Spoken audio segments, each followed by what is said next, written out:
The Voice of Age Broadcasting Now Bible Study. 안녕하십니까? 시대의 진방송 성경 공부에 오신 여러분들을 환영합니다. 오늘은 일곱 교회의 비밀 세 번째 시간입니다. 우리가 이전까지 첫째, 둘째, 셋째 시간을 되었습니다. 오늘 세 번째 일곱 개의 비밀 세 번째 시간 한번 열어보겠습니다. 일곱 개의 비밀 세 번째 시간은 제목은 충돌입니다.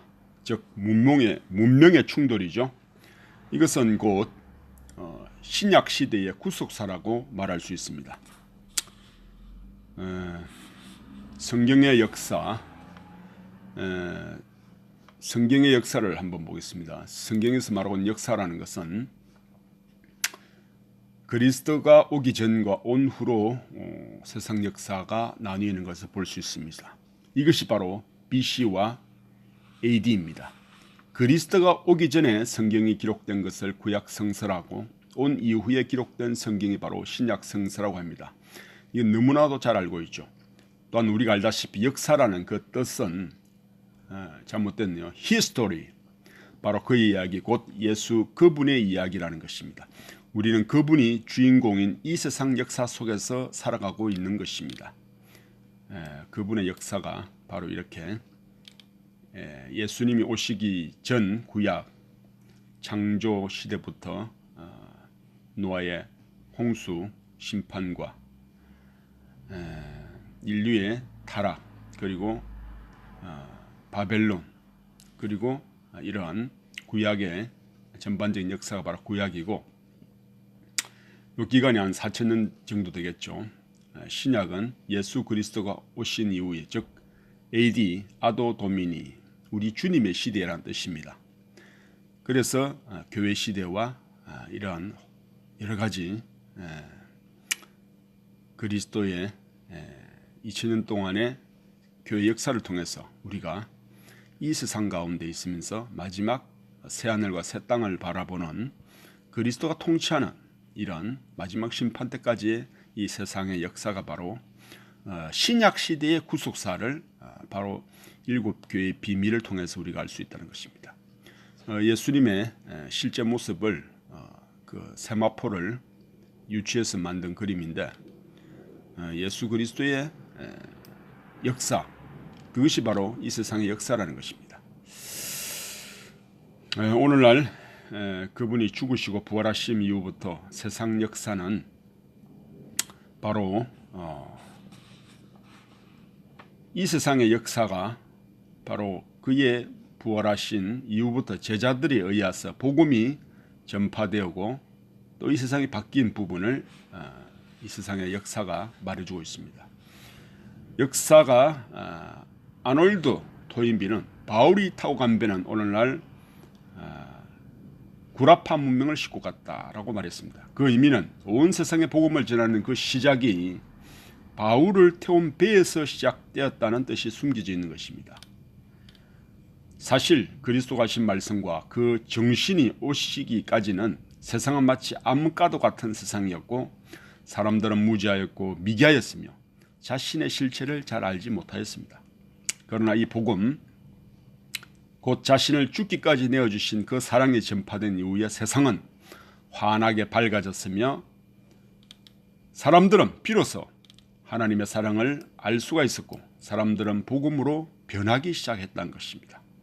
그래서 교회가 생겨났고 또한 예배가 시작되었으며, 참된 영혼의 깨달음과 성령의 역사하심으로 말미암아 사람들은 변하기 시작하였고, 그 결과 거대한 로마 제국이 하루아침에 태양신과 황제를 믿는 데서 돌아서서 기독교가 국교로 인정되고, 카타콤에서 핍박받았던 신자들에 의해 마침내 교회 역사가 시작된 것입니다.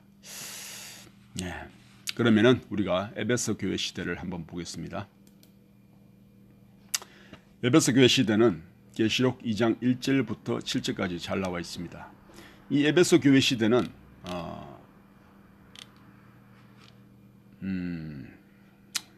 첫째 교회죠. 사도들이 지리하였던 교회 시대라고 말할 수 있습니다.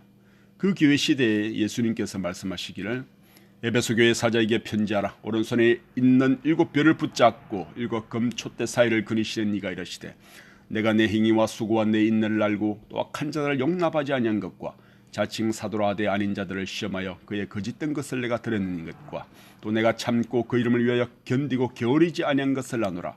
그러나 너를 책망할 것이 있나니 너의 처음 사랑을 버렸느니라. 그러므로 어디서 떨어졌는지 생각하고 회개하여 처음 행위를 가지라. 만일 그리하지 아니하고 회개하지 아니하면 내가 내게 가서 내 촛대를 그 자리에서 옮기리라. 오직 내게 이것이 있으니 내가 니골라 땅의 행위를 미워하는도다. 나도 이것을 미워하노라. 귀 있는 자는 성령이 교회들에게 하시는 말씀을 들을지어다. 이기는 그에게는 내가 하나님의 낙원에 있는 생명나무의 열매를 주어 먹게 하리라. 네, 어쨌든 성경 말씀을 읽는 것 자체는 우리에게 힘이 됩니다. 여기 보면은 예수 그리스도의 부활하심 이후에 오순절 이후에 사도들에게 70명이죠. 120명에게 성령의 오심으로 말미암아 사도행전의 역사가 시작되었죠. 이 에베소라는 이름의 의미는 바람직한, 흠모할 만한 라는 의미가 담겨져 있습니다. 사도들과 제자들의 생존에 있어서 그들로부터 직접 설교를 듣고 온갖 오류와 잘못된 가르침으로부터 보호를 받았고 그리스도의 사랑과 성령을 체험하였으며 복음 전파를 위한 위대한 업적을 남겼던 에베소 교회 시대야말로 가장 바람직한 교회 시대라고 말할 수 있습니다.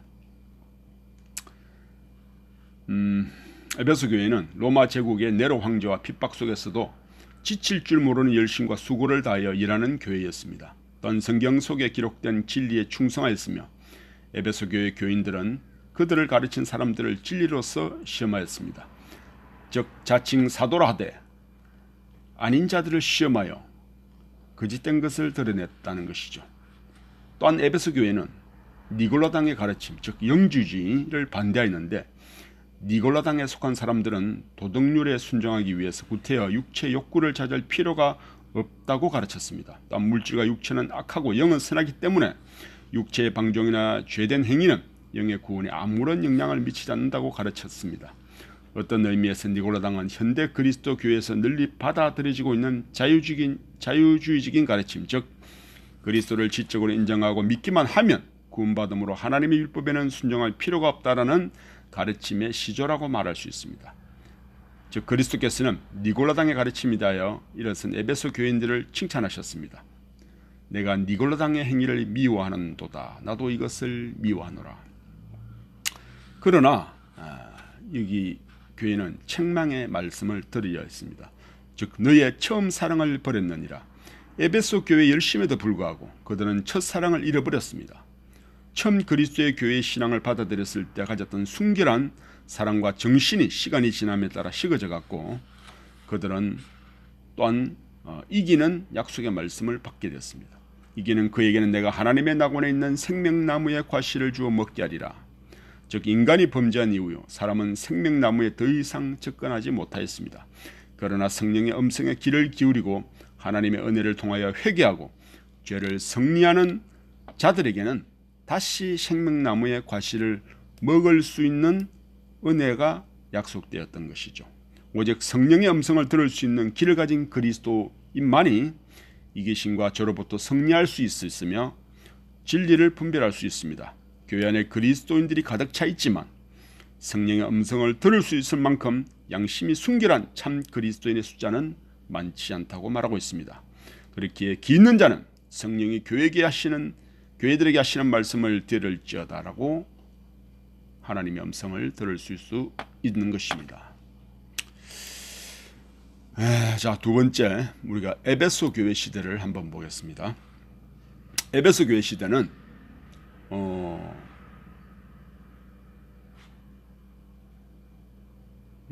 그 기간이 우리가 나와 있는데 AD 100년부터 313년 여기 있죠.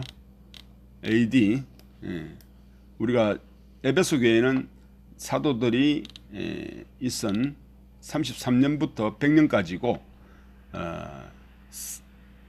서머나 교회는 100년부터 313년까지라고 말할 수 있습니다. 두 번째 교회죠. 이 이름의 교회는 서머나라는 이름은 향수의 일종의 모략이라는 뜻을 가지고 있습니다. 즉 쓰다는 거죠. 서머나 교회는 로마 제국이 가한 극렬한 핍박을 통과했습니다. 카타콤에서 또 콜로세움에서 그리스도인들이 사자의 밥이 되고 있는 이러한 사진입니다. 그 핍박은 교회를 파괴시키는 대신에 하늘의 복음이 온 세상의 향수처럼 번져나가는 계기가 되었습니다. 즉 교회는 핍박받을수록 복음이 더 전파된다는 것이죠. 오히려 그 고통을 통하여 신앙이 성화되고 복음이 온 천하로 전파되는 시대였습니다. 이 교회 시대는 로마 제국의 콘스탄틴 황제가 AD 313년에 그리스도 교회를 개종하기 직전까지 계속되었습니다. 그리스도께서는 서머나 교회에서는 어떠한 책망의 말씀 대신에 위안과 위로의 말씀만을 남겨주셨습니다. 왜냐하면 그분께서는 서머나 교회 시대가 받는 환난과 핍박 속에서도 인내하면서 충성할 것을 아셨기 때문입니다.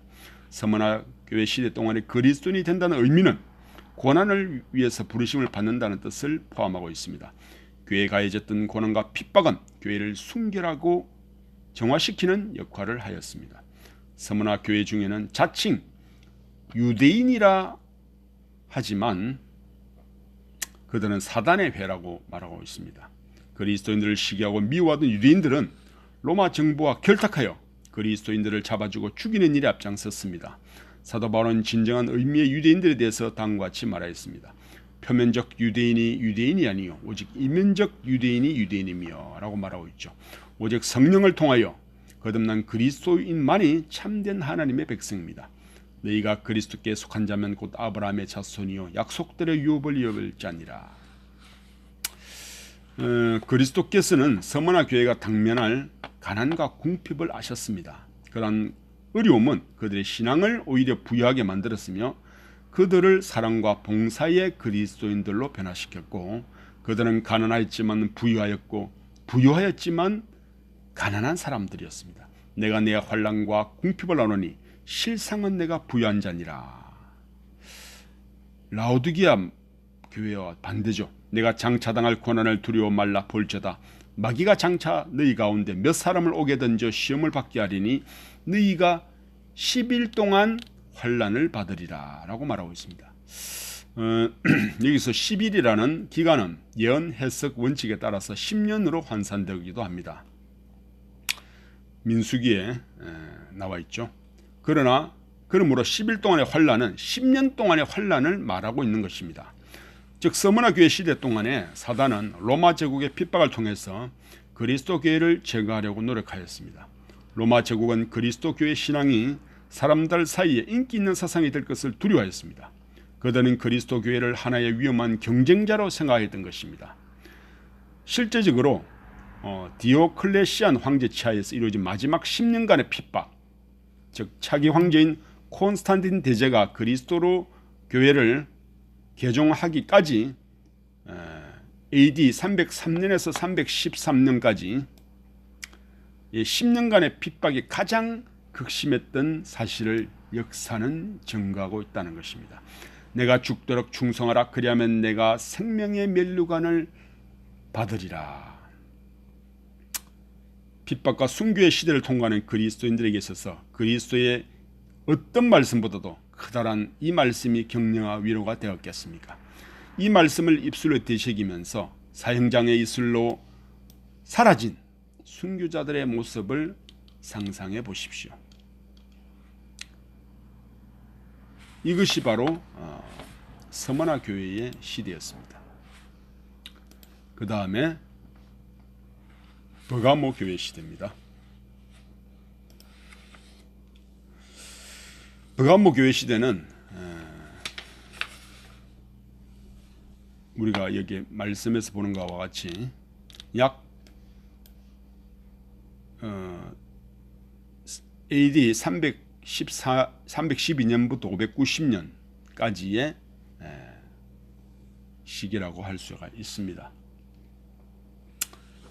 여러 조금 차이 나는데 어떤 곳에서는 313년부터 538년, 즉 로마 황제인 콘스탄틴 황제가 그리스도 교회로 개종한 이후에 그리스도 교회는 로마 제국의 국교가 됨에 따라서 사람들의 인정과 인기를 누리기 시작했습니다. 갑자기 수많은 이교도들이 콘스탄틴 황제를 따라서 개종하게 되었고, 교회는 새로 개종한 이교도들과 국가의 요구에 따라서 진리를 타협하게 되었습니다. 여기서 말하는 버가모라는 뜻은 성체, 요새라는 의미를 가지고 있습니다. 핍박의 시대 동안에도 굳건하게 지키지는 믿음의 순결함이 정치와 종교가 서로 손을 잡음으로 말미암아 핍박이 중단되고 세속과 권력이 교회 안에 들어오자 믿음의 성체는 무너지고 그 순결함을 잃어버리게 되었습니다. 또한 AD 313년 콘스탄틴 황제가 그리스도 교회를 국교로 선포한 이래 교회는 세속과 타협의 길을 걷게 되었다고 말하고 있습니다. 그리스도께서는 버가모 교회를 위기로부터 구하기 위해서 일하시는 당신의 모습을 좌우에 날선 금을 가지신 이라라고 나타내고 있습니다. 버가모 도시는 사단이 지배하는 종교의 본부지였습니다. 그러므로 그리스도께서는 버가모 교회에 말씀하시기를 내가 어디 사는 것을 내가 아노니 거기는 사단의 위 보좌가 있는 곳이라 라고 말하고 있습니다. 즉 페르시아가 바벨론을 정복한 이후 페르시아는 바벨론에 속해 있는 버가모 도시의 시민들에게 자유를 허용하였고, 바벨론이 멸망한 후에도 바벨론의 종교는 계속되었으며 바벨론 신전의 제사장들도 그들의 신앙을 계속 이어갈 수 있었습니다. 바벨론의 종교는 버가모를 통하여 나중에 로마까지 전달되었고, 버가모는 고대 바벨론과 로마 제국을 연결하는 중간고리 역할을 하였다라고 말하고 있습니다. 이것이죠. 그러나 안디바가 너희 가운데고 사단이 가는 곳에서 죽임을 당한 때에도 나를 믿는 믿음을 저버리지 아니하였도다 라고 말하고 있습니다. 비록 버가모 도시가 사단이 주도하는 바벨론 종교의 중심지이긴 하나 하나님께서 당신의 신실한 백성들을 가지고 계셨습니다. 안디바는 버가모에서 순교당한 그리스도인들 중에 대표적인 인물입니다. 안디바라는 뜻은 안티 또 바가, 안티는 대항이라는 뜻이죠. 우리가 알다시피 바는 팝, 즉 교부, 교황이라는 의미가 담겨져 있기 때문에 그 당시에 교부에 대항하는 그리스도인들을 일컬어 안디바라고 불렀습니다.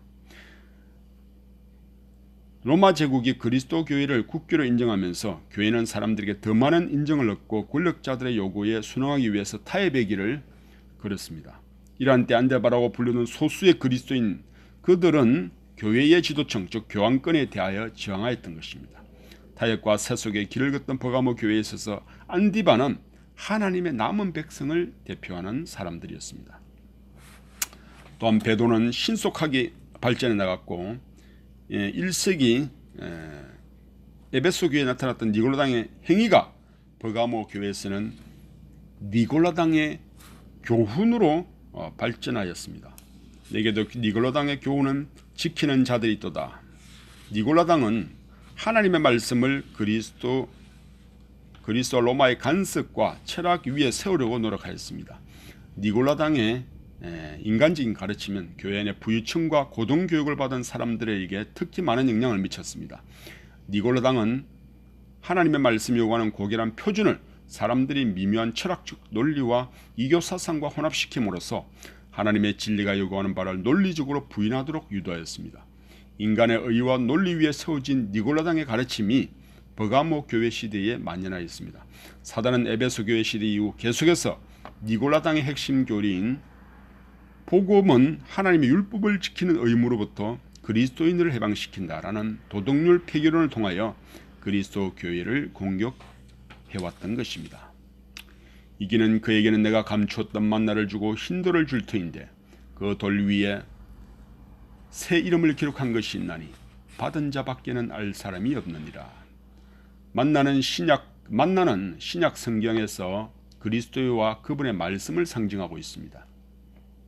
우리가 날마다 그리스도께 나가면 그분께서는 생명의 떡을 우리에게 나눠주셔서 우리의 품성과 생애를 그분과 같이 변화시켜 주십니다.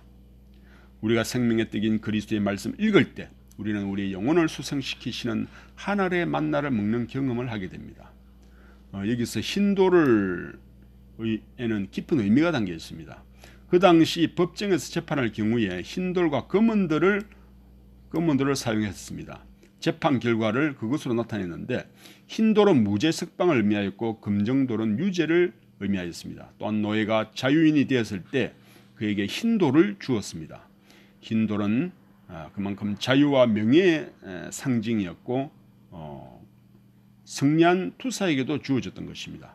그러므로 흰돌은 그리스도 안에서 죄와 세상을 승리한 그리스도인이 죄와 사슬에서 해방되고 하나님의 자녀가 되는 명예를 얻게 되는 것을 상징하고 있습니다. 오늘날에도 오직 흰돌을 받는 경험을 하는 사람만이 구원의 약속을 받게 될 것입니다.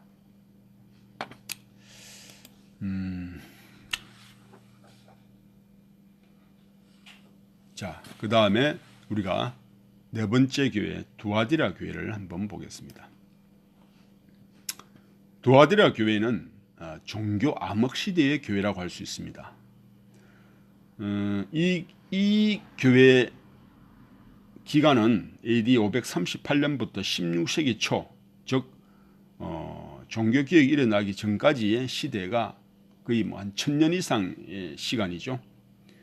이 기간은 사실은 종교 암흑 시대라고 말하고 있고 로마 가톨릭이 지배하던 유럽의 그런 암흑 시대를 말하고 있습니다. 그러나 참된 그리스도인은 광야로 빛이 났다고 성경은 말하고 있습니다. 그 당시 유럽의 국왕들을 지배할 만큼 강력한 교황권이 세력이 확립됨에 따라서 교황권은 교회가 제시하는 교리와 지시를 거절하고 성경이 말하는 진리를 고수하기로 선택한 그리스도인들을 직접적으로 핍박할 수 있게 되었습니다. 교회사 중에서 이 시기에 진리가 가장 많이 왜곡되고 변질되었다고 할 수 있습니다. 두아디라 교회는 16세기 초에 종교개혁 운동이 시작하기 전까지의 교회를 말하고 있는데 중세기의 종교 암흑 시대 동안에 하나님의 참된 백성들은 상과 계곡으로 피신하여 진리를 고수하였습니다. 여기서 말하는 우리가 두아디라라는 이름의 의미는 통탄스러운 희생, 이것은 이 시기를 대표하는 너무나 적합한 의미입니다. 교회 안에 밀려 들어온 배도로 인하여, 즉 배도의 시대죠. 믿음의 단순성이 외적인 행함과 고행함으로 대치되고 희생되었습니다. 교회 역사의 네 번째 시기인 두아디라 교회 시대에 와서 교회는 그리스도께서 주신 단순한 복음을 떠나서 복잡한 종교의식과 인간 중보자와 인간 제사장 제도를 만들었습니다. 로마 가톨릭의 폐단이죠. 이 시기는 그리스도 교회에 있어서 참으로 깊은 상처를 가져온 시기였다고 말할 수 있습니다. 교회는 마음의 중심으로부터 우러나오는 회개의 신앙을 저버리고 죽은 행위와 의식을 신앙의 기초로 만들어 나갔습니다. 그러나 이 교회 안에서도 칭찬의 말씀은 있었습니다.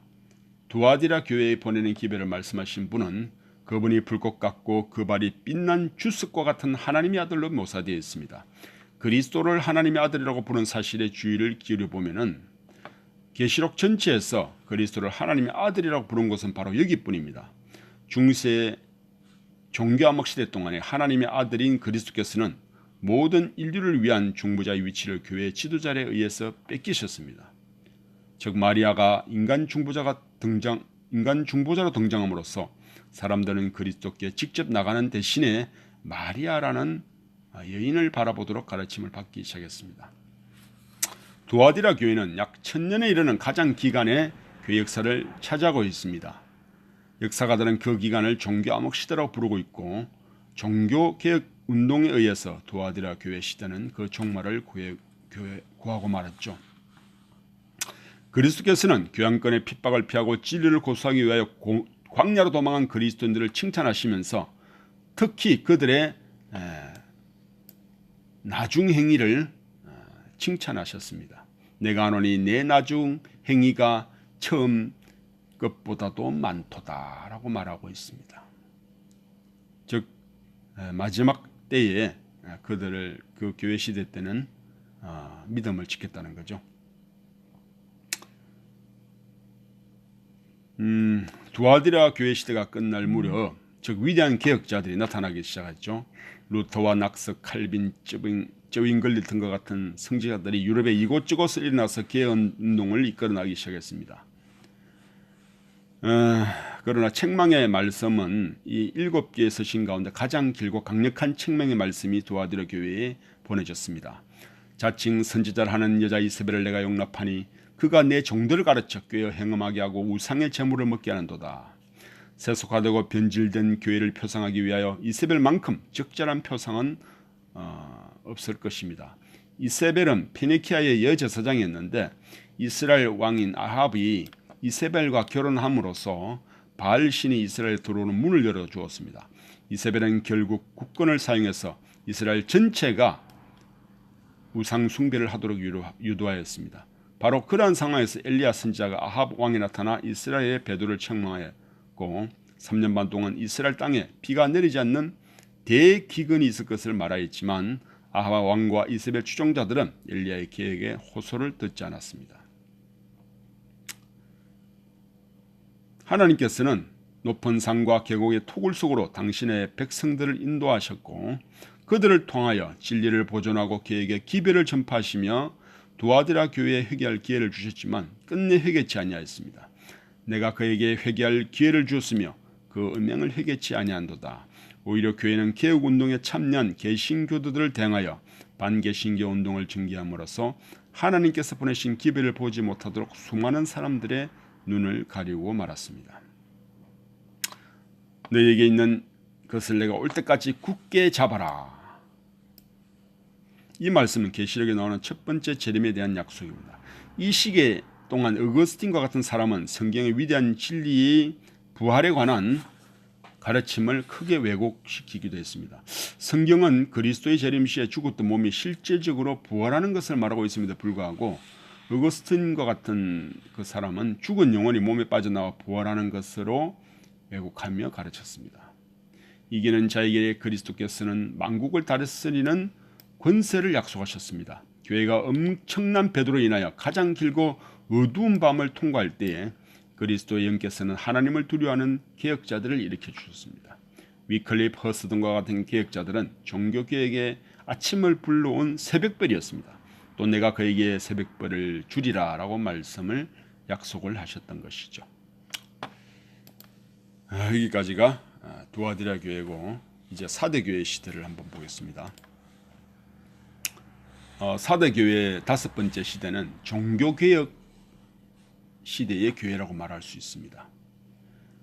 이 기간은 16세기 초부터 18세기 말엽 종교개혁과 분열의 교회 시대라고 말할 수 있는데 종교개혁에 함께 단순한 믿음이 되살아나는 하였으나 개혁의 정신은 나중에는 사라져버렸죠. 개혁자들의 후에는 각기 다른 교파들을 만들어서 안주함으로 개신교들이 분열하기 시작했습니다. 이 사대라는 이름은 남아있는 것들 또는 새로운 것을 의미합니다. 사실상 천년이라고 길고 긴 배도와 박해의 시간을 통과하면서 그리스도 교회는 참된 신앙을 거의 잃어버렸습니다. 그러나 하나님께서 정하신 시간이 되자 광야에 피신하 있던 소수의 남은 무리와 개혁자들은 개신교회의 아침을 열었습니다. 이 시대 역사시는 그리스도의 모습이 7영과 7별을 가진 이로 표현된 것은 그리스도께서 성령과 당신의 개혁자들을 통하여 무너졌던 진리를 회복할 것을 말하고 계신 것입니다. 사대교회에 대한 칭찬의 말씀은 거의 찾아볼 수가 없습니다. 사대교회는 과거에 개혁자들이 이루어놓은 영광에만 의존하여 존속하였고 몇몇 살아있는 것들도 거의 죽어가고 있었습니다. 외적으로 살아있는 것처럼 보이지만 내적으로는 죽어가고 있었죠. 종교개혁 이후에 여러 개신교회들이 그리스도교의 신앙을 회복하는 듯이 보였지만 내적으로는 생명력을 잃고 죽어가고 있었습니다. 내가 살았다 하는 이름을 가졌으나 죽은 자로다. 종교개혁자들의 선구자들 덕분에 살았다는 이름은 가졌지만 거의 죽게 된 상태에 이르렀습니다. 한때 그들의 개혁자들에게 들었고 받았던 신앙이 잊혀져 가고 말았습니다. 내가 어떻게 받았으며 내가 어떻게 들었는지를 생각하고 지켜 회개하라. 그러나 그러한 사도교회 안에도 소수의 그리스도인들은 부패하지 않는 신앙을 유지하였습니다. 의의 흰옷을 입고 있었던 것이죠. 그러나 사대에 그 옷을 더럽히지 아니한 몇 명이 내게 있어 흰옷을 입고 나와 함께 다니리니 그들은 합당한 자있는거라. 대부분의 개신교회들이 내리막길을 달릴 때도 모라비안 교도 또는 퀘이크 교도 이런 자들은 종교개혁의 정신을 유지해 나갔습니다. 사도교회는 한때 진리의 빛과 약속을 가지고 있었지만 곧 신학과 교리 분쟁에 골몰함으로써 형식주의에 빠지게 되었고 개혁 사업은 중단되고 말았습니다. 하나님께서는 인간의 믿음을 통하여 마음의 성품을 변화시킨다는 성경의 대진리가 신학적 논쟁에 의해서 깊이 파묻히고 말았고 우리가 아무리 루터와 칼빈과 웨슬리의 후예라고 할지라도 세상이 우리를 정통이라 인정해 줄지라도 우리 안에 살아가신 그리스도의 영이 임재 있지 않으면 그러한 인정과 역사들이 무슨 소용이 있겠습니까? 종교개혁자들의 후예는 자신들이 천주교회와의 투쟁에서 승리했다고 생각했습니다. 그래서 그들은 조직과 교단을 만들어서 안주하기 시작하였고 루터와 낙스와 같은 개혁자들에 의해서 시작된 위대한 개혁사업이 이제는 사람들의 돈에 의해서 운영되고 공공단체가 되어버리고 말았습니다. 하나님의 말씀을 소유하고 있다는 자만심이 영혼을 병들어 가게 하였다는 것이죠. 하나님께서는 사대 교회 안에 그리스도인들을 저버리지 않으셨습니다. 하나님께서는 영국에서 청교도들을 일으키고 신대륙인 미국에서 완전한 종교자를 가지고 그리스도 교회의 신앙을 새롭게 시작할 수 있는 기회를 열어주셨습니다. 네, 이것이 사도교회였고 이제 빌라델피아 교회 시대를 보겠습니다. 빌라델피아 교회 시대는 세계 선교 교회 시대라고 말할 수 있습니다. 즉 18세기 말년부터 19세기 중엽에 이르기까지 여기는 자세히 나와 있네요. 빌라델피아는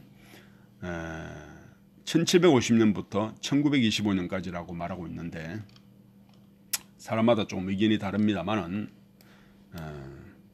이 빌라델피아 교회는 요 빌라델피아라는 이름의 뜻은 형제 사랑이라는 의미가 있습니다.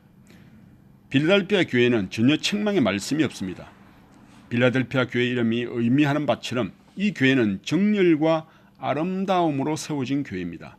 내 말을 지키며 내 이름을 배반치 아니하였도다. 사도교회에서는 전혀 없던 칭찬의 말씀이 빌라델피아 교회에 기록되어 있습니다. 빌라델피아 교회는 하나님의 말씀으로 영혼을 세우고 나가서 선교에 전념한 교회였습니다. 빌라델피아 교회 시대는 그리스도 교회 역사상 가장 전도와 설교가 풍성한 그런 시대였습니다. 요한 웨슬리, 조지 웨트, 휠드, 요나단 에드워드 등과 같은 수많은 전도자들이 나와서 복음을 전파했고 특히 웨슬리는 세계가 나의 전도 지역이다라고 말함으로써 열렬한 선교 정신을 표현하기도 하였고 그는 칼빈이 주장한 구원받을 자는 이미 예정되었다는 예정론을 하나님의 말씀으로 반대함으로써 그리스도교의 신앙을 올바른 길로 회복시켰습니다. 그들의 이러한 전도활동은 18세기 끝에 끝을 밝혀주었는데 그리스도께서는 이 기간을 교회를 위하여 세계를 향한 선교의 문이 열릴 것이라는 허락의 말씀을 남겨두셨습니다. 내가 내 앞에 열린 문을 두었으되 닫을 사람이 없으리라. 유럽의 산업혁명 이후로 교통수단이 발달하기 시작하였고 공산주의가 미처 뿌리를 내리기 전인 이 시대야말로 온 세상의 문이 복음을 위하여 열려져 있던 때였습니다. 하나님의 섭리를 통하여 이 기간 동안에 거의 모든 지역에 선교사가 파송될 수 있었고 윌리엄 캐리 1793년에 인도에 갔고 로버트 모리슨이 1807년에 중국에 갔고 리빙스턴에 뒤에서 로버트 모펫은 1817년 아프리카로 떠났습니다. 그 외에도 우리가 리빙스턴 그런 또 그 많은 선교사들이 각 대륙에서 공회가 성서 공회를 조직하였고 주일학교 운동이 전개되기 시작하고 그러한 복음의 활짝 문이 열린 때가 바로 이때입니다. 세계 선교를 위하여 교파와 국경을 초월해서 형제 사랑을 나타낸 때가 바로 이때입니다. 1780년 5월 19일이 암흑일로서 세계를 놀라게 한 시간이 있었습니다. 또한 1833년에 수많은 별들이 떨어짐으로도 다시 한번 세계를 떠들썩하게 만든 후 세계는 그리스도의 재림과 말세에 대한 관심이 크게 고조되었고 성경이 말하는 예언에 대해서도 큰 관심을 갖게 되었는데 이것이 바로 그리스도 교회 복음이 전파되는 일을 또한 크게 도와주었다고 교회 역사는 말하고 있습니다. 자, 이제 마지막 라오디게아 교회 시대를 보겠습니다.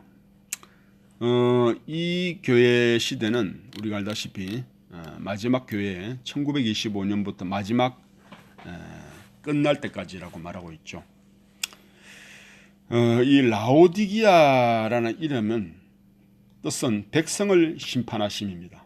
이 교회는 지구 역사의 마지막에 나타나는 교회를 말하고 있는데 그 이름이 의미하듯이 그리스도께서 재림하시기 전에 하나님을 믿는다고 공언하는 그리스도인들을 심판하는 시대가 바로 라오디게아 교회 시대라고 하는 것입니다. 이 마지막 교회 시대는 칭찬의 말씀이 전혀 없습니다. 라오디게아 교인들은 세속적인 자기 만족의 정신에 빠져 있었고 영적 혼돈 속에서 방황을 한다고 말하고 있죠. 그리스도께서는 다음과 같은 말씀으로 당신의 책망을 표현하셨습니다. 내가 차지도 아니하고 더웁지도 아니하도다. 내가 말하길 나는 부자라 부여여 부족한 것이 없다나 내 공고한 것과 가련한 것과 가난한 것과 눈먼 것과 벌거벗은 것을 알지 못하는도다. 이 마지막 교회가 가지고 있는 가장 치명적인 문제는 그리스도께서 보시기에 너무나 비참한 상태에 놓여 있었다고 하는 것입니다. 라오디게아 교인들 자신은 너무나 부유해서 부족한 것이 없다고 생각하는 것입니다. 그들은 자신들이 영적으로 완전히 죽어 있는 상태에 있음에도 불구하고 자신들이 이미 구원받았다는 생각에 도취되어 있었고 성경을 가지고 있지만 성경이 말하고 있는 진리에 대해서는 눈이 멀었으며 신앙은 병들어 죽어가고 있다는 것입니다. 그리스도께서는 라오디게아 교회인 현대 기독교의 신앙을 보시면서 미지근하여 더웁지도 아니하고 차지도 아니하니 내 입에서 너를 토하여 내치리라고 경고하고 계십니다. 예수 그리스도의 재림을 앞두고 가장 뜨거워야 할 이 마지막 교회가 가장 미지근한 상태 가운데 놓여 있다는 것입니다. 그리스도께서는 내가 내 행위를 아노니 라고 말씀하시는데 라오디게아 교인들은 우리는 자기 자신의 상태에서 전혀 모르고 있다는 것이죠. 자신의 부족과 필요를 느껴야 구주의 도움을 요청할 텐데 완전한 자기 만족과 자기 기만 속에서 종교를 즐기고 있다는 것입니다. 이보다 더 큰 비극이 있겠습니까? 용광로에서 마지막 교회에 속한 교인들이 이러한 치명적 상태를 치료하기 위해서 그리스도께서는 처방을 해주셨습니다. 내게서 불로 연다는 금을 사서 부유하게 하고 흰옷을 사서 입어 벌거벗은 수치를 보이지 않게 하고 안약을 사서 눈에 발라 보게 하라라는 것입니다. 불로 연단한 금이라는 것은 용광로에서 연단되어 나온 금은 시련을 통하여 연단된 순결한 믿음을 의미합니다. 너희 믿음이 시련이 불로 연단하여도 없어질 금보다 더 귀하여 또한 그가 나를 단련하신 후에는 내가 정금같이 나오리라. 여기서 말하는 흰옷은 성도들의 옳은 행실을 말하고 있죠. 빛나고 깨끗한 세마포를 입게 하신즉 이 세마포는 성도들의 옳은 행실이니라 라고 말하고 안약이라는 것은 양심을 민감하게 하고 진리를 식별하고 깨닫게 하는 성령을 의미합니다. 너희 마음 눈을 밝히사 알게 하시길 구하노라. 진리의 성령이 오시면 그가 너희를 모든 진리 가운데 인도하시리라.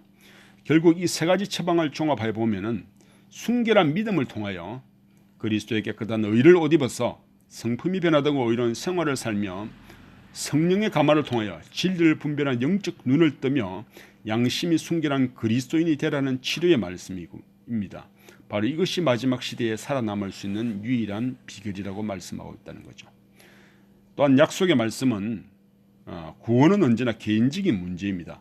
예수께서는 우리 각 개인에게 찾아오셔서 우리의 만문을 두드리겠다고 약속하셨습니다.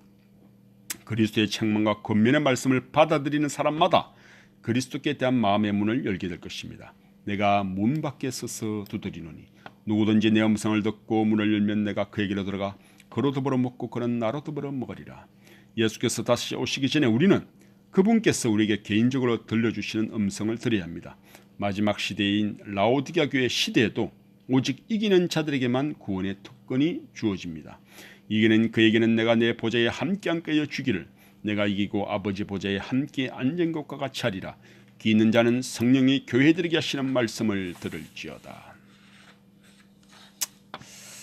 예, 우리가 여기까지 일곱 교회를 한번 계시록 말씀을 통해서 읽어봤습니다. 그래서 우리는 일곱 교회의 결론이 무엇이냐? 일곱 교회에 대한 예언은 기독교회가 세상 역사의 일곱 시대를 거쳐가는 영적 형편과 상태를 미리 보여준 예언입니다. 요한이 계시를 받아 당시 그 도시의 형편과 각 시대 교회들의 형편이 얼마나 잘 들어맞는가는 하나님의 놀라운 지혜가 아닐 수 없습니다. 이제 교회는 순결하던 초대교회 시대부터 시작하여 핍박받는 고난의 시대와 또한 타협하기 시작하며 연약해지던 시기에 또한 배도하여 이 교회의 많은 오류의 가르침들을 교회에 불러들어왔던 대타협의 시대를 거쳐 종교개혁과 선교 부흥의 시대를 지나서 마지막 라오디게아 교회 시대에까지 이르렀다는 것입니다. 예수께서 바로 오실 이 마지막 교회 시대에 우리는 살고 있다고 말하고 있습니다. 오늘 이 세 번째 문명의 충돌, 즉 신약의 구속사 이 세 번째 시간을 통해서 우리는 일곱 교회를 이렇게 한번 거쳐오는 이 2000년 동안의 교회 시대를 한번 나눠봤습니다. 오늘 여기까지 하겠습니다. 감사합니다. The Voice of Age Broadcasting Now Bible Study